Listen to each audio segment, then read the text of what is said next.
اعوذ باللہ من الشیطان الرجیم بسم اللہ الرحمن الرحیم وَلَقَدْ نَصَرَكُمُ اللَّهُ بِبَدْرٍ وَأَنْتُمْ أَذِلَّةٌ آمنت باللہ صدق اللہ مولانا العظیم وصدق رسولہ النبی الکریم الامین۔ اور تحقیق اللہ نے بدر کے میدان میں تمہاری مدد کی، تمہاری نصرت کی جب تم بے سر و سامان تھے۔ رسول اکرم جناب محمد عربی صلی اللہ علیہ وآلہ وسلم اللہ تعالیٰ کے آخری نبی اور رسول ہیں۔ آپ صلی اللہ علیہ وآلہ وسلم نے 40 سال کی عمر میں اعلان نبوت فرمایا۔ مشرکین مکہ نے نہ صرف رسول اکرم صلی اللہ علیہ وسلم کی دعوت کو ٹھکرایا بلکہ آپ کی جان کے دشمن بھی بن گئے۔ رسول اکرم صلی اللہ علیہ وآلہ وسلم پر جو لوگ ایمان لائے مشرکین کے ظلم و ستم کا شکار رہے۔ رسول اکرم صلی اللہ علیہ وآلہ وسلم اور مسلمان 13 سال تک مکہ والوں کے ظلم و ستم برداشت کرتے رہے۔ اللہ تعالیٰ نے مسلمانوں کو حکم دیا کہ وہ مکہ المکرمہ سے مدینہ المنورہ ہجرت کر جائیں۔ مدینہ تشریف لا کر رسول اکرم صلی اللہ علیہ وسلم نے اسلام کی پہلی فلاحی ریاست یعنی ریاست مدینہ کی بنیاد رکھی۔ رحمت دو جہاں صلی اللہ علیہ وآلہ وسلم کی دعوت و تبلیغ کی غیر معمولی تاثیر نے اندھیروں کو اجالوں میں، کفر کو ایمان میں، گمراہی کو ہدایت میں، اندھیروں کو اجالوں میں تبدیل فرما دیا۔ عالم شرک، عالم یہودیت، عالم عیسائیت کے ایوانوں میں زلزلہ طاری ہونے لگا۔ یہ ریاست تیزی کے ساتھ پورے جزیرہ نمائے عرب کو اپنی لپیٹ میں لے لے گی۔ مشرکین مکہ نے چاہا کہ بہت جلد اسلام کے درخت کو نعوذ باللہ جڑ سے کاٹ دیا جائے، ورنہ اس کا سایہ روئے زمین کو اپنی لپیٹ میں لے لے گا۔ حضرت سیدنا سعد بن معاذ رضی اللہ تعالی عمرہ کرنے کے لیے مکہ المکرمہ گئے تو ابو جہل نے جب آپ کو پہچان لیا تو دھمکی دے کر کہا کہ ہم نے تمہارے اوپر کعبے کے دروازے کو بند کر دیا ہے، آج کے بعد کوئی بھی مدینے کا شخص یہاں پر حج کرنے یا عمرہ کرنے کے لیے نہیں آ سکتا ہے۔ حضرت سعد رضی اللہ تعالی عنہ نے جواب دیا کہ تم لوگ تاجر ہو، مدینہ کے قریب سے گزر کر ملک شام جاتے ہو، ہم تمہاری گزرگاہ کو بند کر دیں گے۔ یہ دھمکی بھی غزوہ بدر کا ایک سبب بنی۔ ابو سفیان مشرکین کا سردار رات کے اندھیرے میں مدینہ منورہ میں داخل ہوا۔ نبی پاک صاحب الاولاق صلی اللہ علیہ وآلہ وسلم اور صحابہ اکرام نے ابو سفیان کا پیچھا کیا تو ابو سفیان سر پٹ دوڑا، اس کی بوریوں میں سے ستو جو ہیں وہ نیچے گر گئے۔ اس سامان کی مالیت جو ہے وہ 262 کلو تھی۔ ابو سفیان کو خبر لگ گئی، وہ خوف زدہ ہو گیا۔ ضمضم بن عمرو الغفاری کو اجرت دے کر مکہ بھیجا کہ قریش مکہ کو جا کر بتائیں کہ جلدی پہنچو ورنہ مسلمان تمہارے سامان تجارت کو قبضے میں لے لیں گے۔ یہ سن کر مشرکین مکہ نہایت غصے میں آ گئے اور مسلمانوں کے خلاف ایک لشکر جرار لے کر لڑنے کے لیے دوڑ پڑے۔ ابو سفیان ساحل سمندر کی طرف سے ہوتا ہوا حفاظت کے ساتھ مکہ المکرمہ پہنچ گیا۔ ادھر کفار مکہ کا لشکر بدر کے میدان میں پہنچ چکا تھا۔ نبی اکرم صلی اللہ علیہ وسلم کو خبر ملی تو جناب صلی اللہ علیہ وسلم نے صحابہ اکرام کو ساتھ لیا اور آپ بھی میدان بدر پہنچ گئے۔ حضور اقدس صلی اللہ علیہ وآلہ وسلم نے مشورہ لیا اور فرمایا کہ اشیروا علی ایھا الناس، اے لوگوں مجھے مشورہ دو۔ حضرت ابو بکر و عمر نے عرض کی، اے ہادی دوراں، ہمارے مال و جان اولاد سب آپ بے قرباں، یہی ایمان ہے، ہم جان دینے سے نہیں ڈرتے، یہ سر کٹ جائے یا رہ جائے کچھ پرواہ نہیں کرتے۔ حضرت مقداد رضی اللہ تعالی عنہ نے عرض کی، ہمارے آقا مولا یا رسول اللہ صلی اللہ علیہ وسلم، ہم قوم موسیٰ نہیں ہیں کہ موسیٰ علیہ السلام سے انہوں نے کہا تھا کہ اذهب انت وربک فقاتلا انا ہاہنا قاعدون، کہ اے موسیٰ آپ اور آپ کا رب دونوں جا کر کافروں کے خلاف جنگ کریں، ہم یہیں پر بیٹھے ہوئے فتح اور نصرت کا انتظار کریں گے۔ حضرت سعد بن عبادہ رضی اللہ تعالی عنہ جان گئے تھے کہ رسالت مآب صلی اللہ علیہ وآلہ وسلم انصار کی رائے لینا چاہتے ہیں، تو عرض کی اے ہمارے آقا و مولا صلی اللہ علیہ وسلم، لو امرتنا ان نضرب اکبادها الی برک الغماد لفعلنا، یا رسول اللہ اگر آپ ہمیں حکم دیں کہ اپنے گھوڑوں کو سمندروں میں ڈال دو، برک غماد تک لے جاؤ، تو ہم پھر بھی پیچھے نہیں ہٹیں گے، جیسے آپ نے حکم فرمایا ہے ہم ویسے ہی کریں گے۔ نبی پاک علیہ السلام بہت زیادہ خوش ہوئے اور آپ نے دعائے خیر سے نوازا۔ 12 رمضان مبارک تھا جب، اور 2 ہجری تھی جب صحابہ اکرام رضوان اللہ اجمعین مدینۃ المنورہ سے چلے تھے، اور 16 رمضان مبارک کو میدان بدر میں موجود تھے۔ بدر مدینۃ المنورہ سے 80 میل کے فاصلے پر ایک گاؤں کا نام ہے۔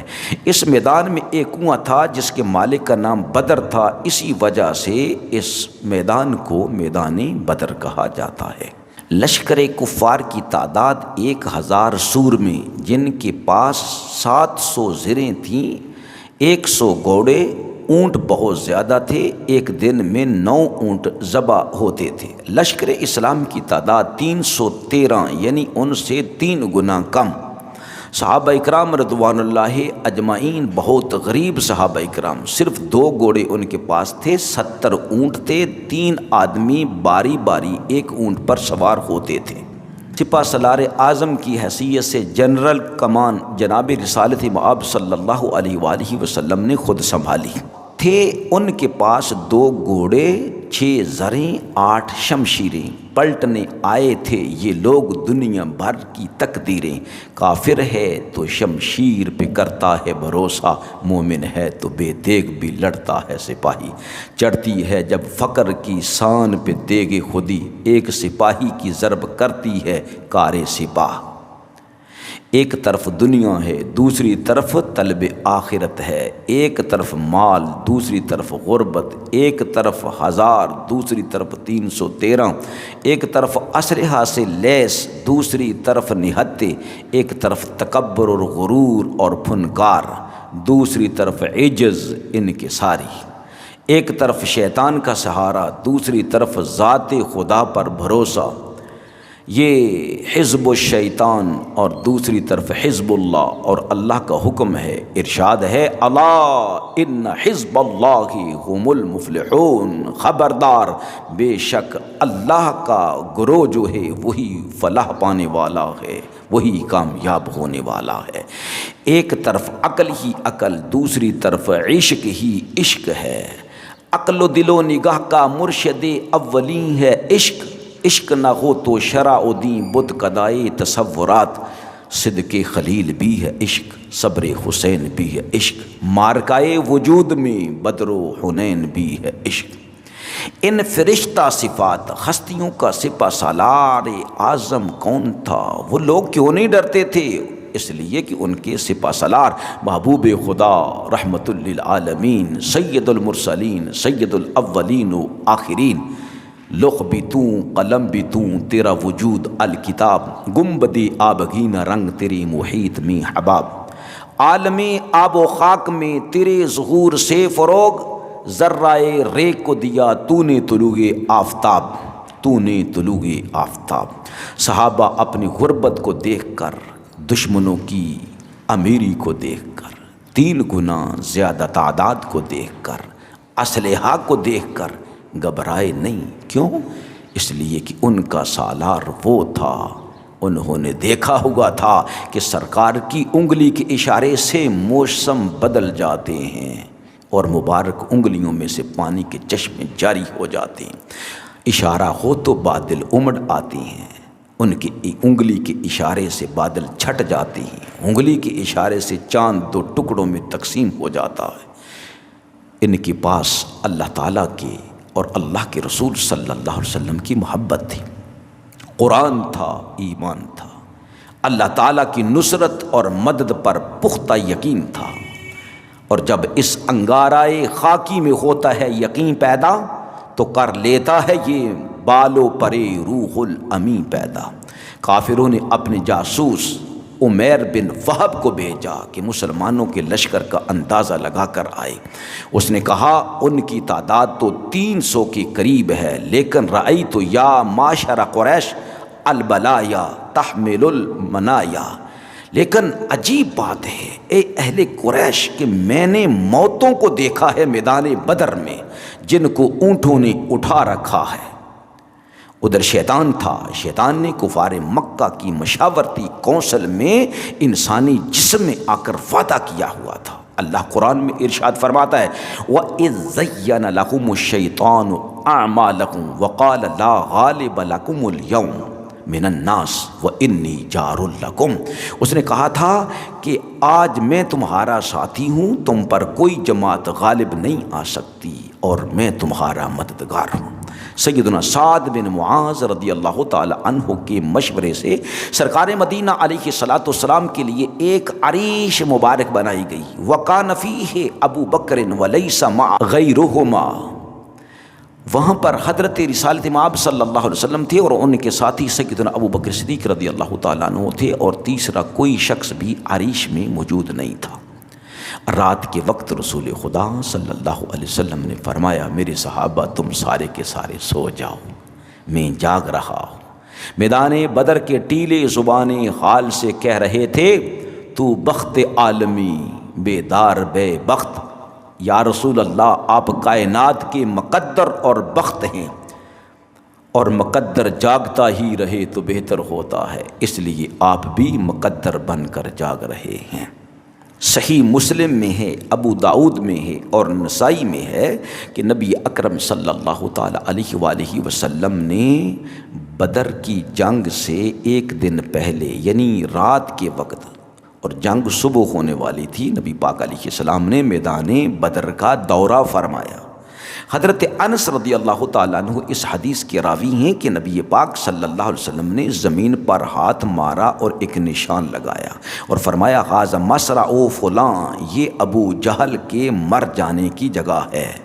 کالا و یدا و یدہ علی الارض ہا ہونا، نبی پاک علیہ السلام نے دوسرا نشان لگایا، تیسرا نشان لگایا، چوتھا آپ ہاتھ رکھتے جاتے تھے اور فرماتے تھے یہ شیبہ کے مرنے کی جگہ، یہ ولید کے مرنے کی جگہ ہے۔ انس رضی اللہ تعالی عنہ فرماتے ہیں کہ میں دوسرے دن تکتا رہا جب جنگ زوروں پر تھی، جب کافروں کو قتل کیا جا رہا تھا۔ قال فما مات احدہم عن موضع ید رسول اللہ، قربان جاؤں میں دیکھتا رہا ہر کافر ٹھیک اسی مقام پر آ کر مرا جس مقام پر اللہ کے رسول صلی اللہ علیہ وآلہ وسلم نے اپنے ہاتھ مبارک سے اس کے مرنے کی جگہ کا نشان لگا دیا ہوا تھا۔ کیا جرت تھی کسی کافر کی کہ ایک بالشت برابر جگہ بدل کر مرے؟ نہ، اسی جگہ پر آ کر مرتا تھا جس پر اس کے مر جانے کی جگہ کا تعین رسالت مآب صلی اللہ علیہ وآلہ وسلم نے فرما دیا تھا۔ غزوہ بدر مدینہ منورہ کے مسلمانوں اور مشرکین مکہ کے درمیان یہ پہلی خون ریز جنگ ہے، حق و باطل کے درمیان پہلا معرکہ ہے۔ اللہ نے قرآن میں اس دن کو یوم الفرقان فرمایا ہے، یعنی حق کے اور باطل کے، کفر کے اور اسلام کے درمیان فرق کرنے والی چیز یوم الفرقان وہ غزوہ بدر ہے۔ یہ 313 غریب مسلمانوں کی لڑائی کن کے ساتھ؟ مکے کے 1000 سورماؤں اور سرداروں کے ساتھ جنگ تھی۔ غزوہ بدر کے اندر 3 کافر تھے جو سردار تھے، عتبہ، شیبہ اور عتبہ کا بیٹا ولید۔ یہ میدان جنگ کے لیے سامنے آئے اور مبازرت کے لیے پکارا تو حضرت سیدنا حمزہ عم پیغمبر شیبہ کے مقابلے پر گئے اور حضرت علی رضی اللہ تعالیٰ عنہ ولید کے مقابلے پر گئے اور حضرت عبیدہ رضی اللہ تعالیٰ عنہ عتبہ کے مقابلے کے لیے نکلے۔ تلواریں ٹکرائیں، شعلے نکلے، دیکھتے ہی دیکھتے تینوں سرداروں کو اللہ کے شیروں نے واصل جہنم کر دیا۔ نعرہ تکبیر کی صدا سے میدان بدر کی زمین تھر تھرا اٹھی۔ کافر نہایت بدتمیزی، غیر مہذب طریقے اور غصے میں غراتے ہوئے مسلمانوں پر حملہ آور ہو گئے۔ مسلمان رسول اکرم صلی اللہ علیہ وسلم کی مبارک انگلی کے اشارے کا انتظار کر رہے تھے۔ کفار مکہ جب بالکل قریب آ گئے تو رسول خدا صلی اللہ علیہ وسلم نے جوابی حملے کے لیے اشارہ فرمایا۔ کفار مکہ مسلمانوں کے اچانک جوابی حملے کی تاب نہ لا سکے، انہی کا اسلحہ، انہی کی تلواریں مسلمانوں نے چھین لی۔ دونوں طرف سے بڑھ بڑھ کر حملے ہو رہے تھے، ایک گروہ اسلام کو مٹانے کے لیے، دوسرا اسلام کو بچانے کے لیے، ایک شر کو پھیلانے کے لیے، دوسرا شر کو اور ظلم و ستم کو مٹانے کے لیے۔ مسلمان جرأت اور بہادری، شجاعت اور دلیری کے فلک بوز ستون بن کر مقابلہ کرتے رہے اور جمے رہے، ڈٹے رہے۔ ان کے پاؤں میں استقامت اور استقلال تھا۔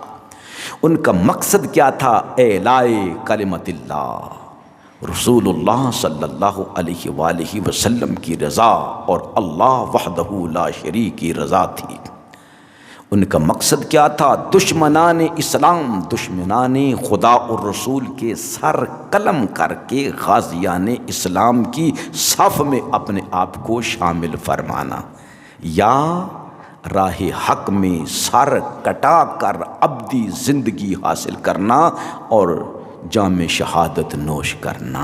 اقبال نے کہا، یہ غازی یہ تیرے پر اسرار بندے، جنہیں تو نے بخشا ہے ذوق خدائی، دو نیم ان کی ٹھوکر سے صحرا و دریا، سمٹ کر پہاڑ ان کی ہیبت سے رائی، دو عالم سے کرتی ہے بیگانہ دل کو، عجب چیز ہے لذت آشنائی، اور شہادت ہے مطلوب مقصود مومن، نہ مال غنیمت نہ کشور کشائی۔ یہ چاہتے تھے کہ اگر زندہ رہیں تو غازیان اسلام میں نام آئے، نہ زندہ رہیں تو سب سے عظمت والی موت جو شہادت کی موت ہے، جام شہادت نوش کر کے اپنے حقیقی یار کے دیدار کے لیے اپنے آپ کو تیار کر لیں۔ رسول اکرم صلی اللہ تعالیٰ علیہ وآلہ وسلم اپنی عریش مبارک میں آ گئے اور رو رو کر اللہ رب العزت کی حضور میں زاری کر رہے ہیں اور یا حیو یا قیوم کا ورد فرما رہے ہیں، اور نبی اقدس صلی اللہ علیہ وآلہ وسلم نے دعائیں فرمائیں، اللہم انجز لی ما وعدتنی، اللہم انشدک عہدک و وعدک، اے میرے اللہ تو نے مجھ سے جو وعدہ کیا ہے اسے پورا فرما دے۔ اے اللہ میں تجھ سے تیرا عہد اور تیرے وعدے کا سوال کرتا ہوں۔ پھر نبی پاک علیہ الصلوۃ والسلام عرض کرتے ہیں، اے اللہ اگر آج یہ گروہ ہلاک ہو گیا جو تیری عبادت کرتا ہے تو پھر تیری عبادت نہیں کی جائے گی۔ اے اللہ اگر تو چاہے تو آج کے بعد تیری عبادت نہ کی جائے، اور تو چاہے کہ تیری عبادت کی جائے تو تو اس گروہ کی مدد فرما۔ یہ تھی نبی پاک صلی اللہ تعالیٰ علیہ وآلہ وسلم کی دعائیں۔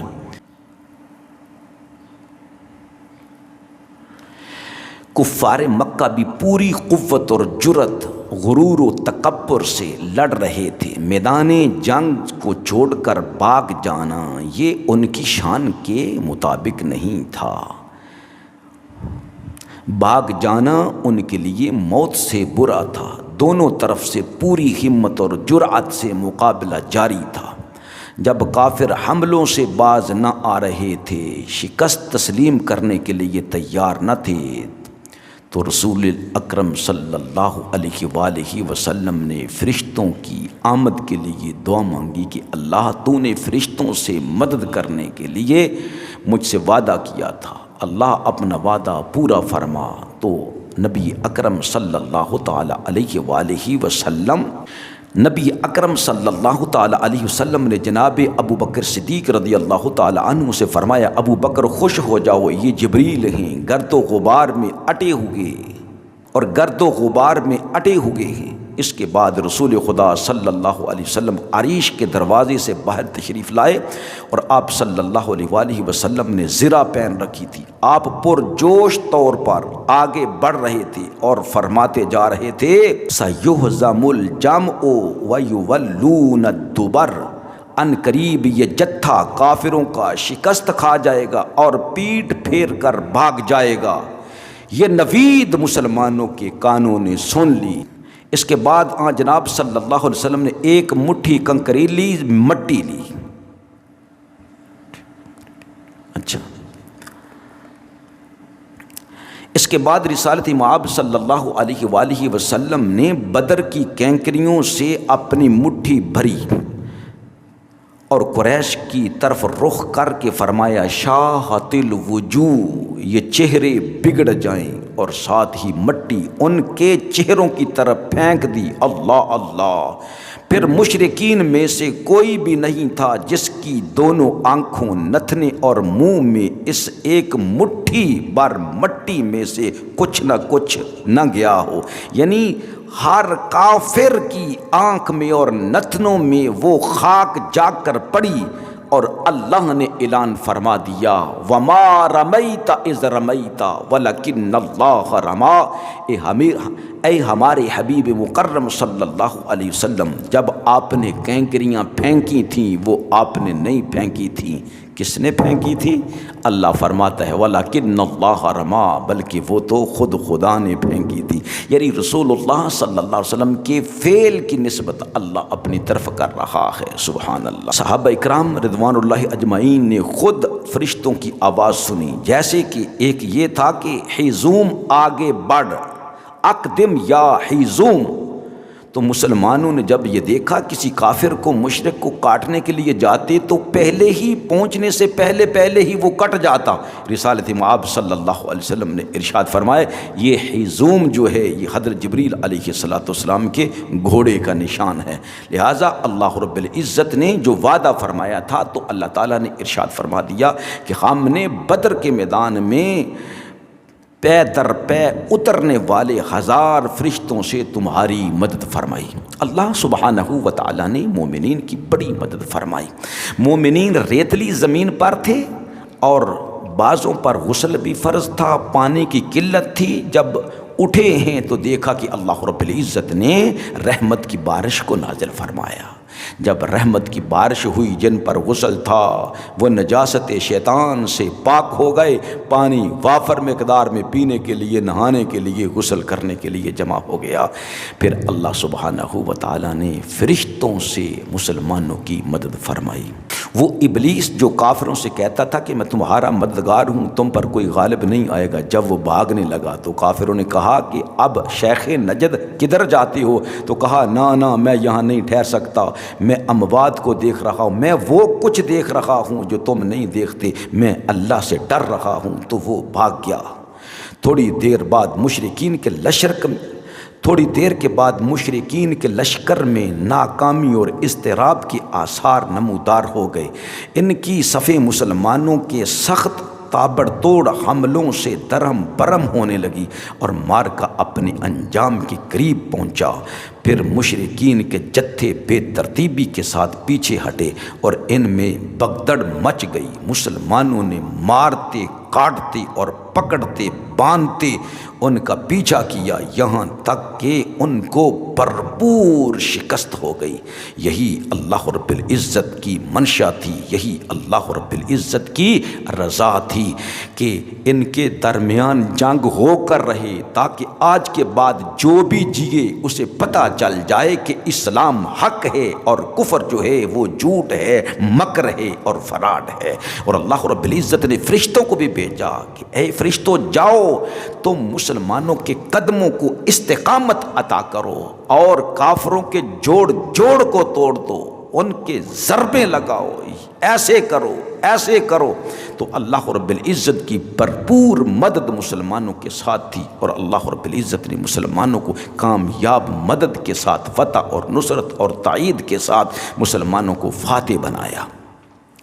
وہ جو اس امت کا فرعون تھا، جو غرور اور تکبر میں بھرا ہوا تھا، اپنے بڑے لشکر کو لے کر آیا تھا، جس کا نام ابو جہل تھا، 2 ننھے مجاہد حضرت معاذ بن عمر رضی اللہ تعالی عنہ اور معوذ بن افرا رضی اللہ تعالی عنہ، ان دونوں نے چھوٹی چھوٹی تلواروں کے ساتھ اس فرعون پر حملہ کیا۔ تو ابو جہل کو بڑی تیزی کے ساتھ کاٹتے رہے، یہاں تک کہ اس بے غیرت کو واصل جہنم کر دیا۔ مسلمانوں کی شوکت اور عزت کی ابتدا ہوئی ہے اس غزوہ بدر سے۔ دور دراز اقوام یعنی اقوام عالم کے دلوں میں اس غزوہ بدر کے بعد مسلمانوں کی شوکت اور عزت کی ابتدا ہوئی، کفر کی ذلت اور رسوائی کی ابتدا ہوئی۔ کفر کے دماغ کی بڑی ہڈی جو ہے وہ چور چور ہو گئی، کفر کا جوڑ جوڑ پور پور جو ہے وہ ڈیمیج ہو گیا۔ اس غزوہ میں 14 مسلمانوں نے جام شہادت نوش فرمایا، 8 انصار، 6 مہاجرین نے، اور 70 کافر واصل جہنم ہوئے، اور 70 کافر جو ہیں وہ گرفتار ہوئے۔ مکے میں کافروں کی شکست کی خبر پہنچی، اتنے زیادہ سردار جو ہے وہ بدر کی زمین کے اندر واصل جہنم ہو گئے۔ 70 افراد کے قتل ہو جانے کی اور 70 کے گرفتار ہو جانے کی خبر مکہ میں پہنچی تو صف ماتم بچھ گئی۔ قیدی جو آئے 70 وہ بھاری فدیہ ادا کرنا پڑا، اور بھاری فدیہ ادا کر کے پھر وہ اپنے قیدیوں کو کافر چھڑا کر لے گئے۔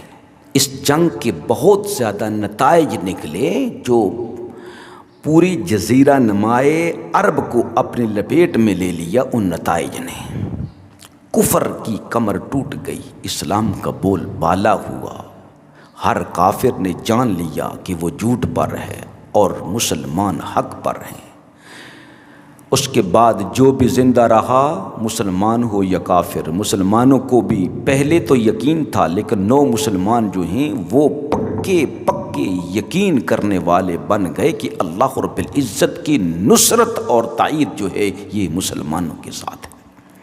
یہ بھی پتہ چلا کہ فتح کا معیار کثرت نہیں، اسلحہ نہیں، بلکہ اللہ رب العزت کی تائید ہے اور اللہ رب العزت کی نصرت ہے۔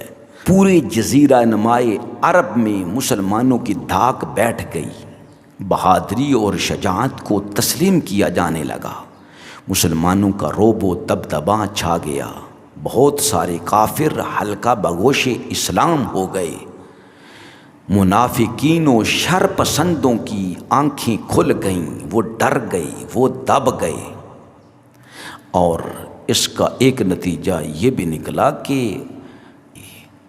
وافر مقدار میں مال غنیمت مسلمانوں کے ہاتھ لگا، جس سے ان کی مالی حالت پہلے سے بہتر ہو گئی۔ کفار مکہ کے دلوں میں حسد اور بدلے کی آگ بھڑک اٹھی، لہٰذا جنگ بدر جنگ احد کا پیش خیمہ ثابت ہوئی۔